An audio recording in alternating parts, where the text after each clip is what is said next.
Tallinnas kehtib praegu üks ebateaduslik keeld, mis ei luba inimestel oma aedade hooldamisel põletada ära seal tekkivat kõikvõimalikku looduslikku materjali, on need siis puulehed, puuoksad, on see kulu, ja põhjendatakse seda eelkõige keskkonnakaitse vajadustega, justkui see reostaks väga oluliselt meie looduskeskkonda.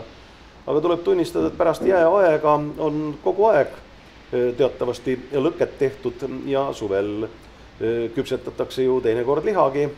Ja selleks, et inimesed tänasel päeval just oksi ja lehti ära ei põletaks, on linnavalitsus välja pakkunud tasuta selle materjali äraveo.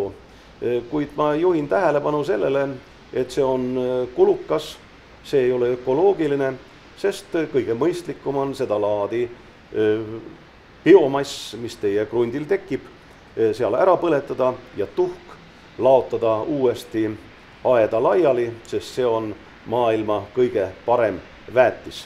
See hoiab kokku, on ökoloogiline ja linnaelanikele mugav.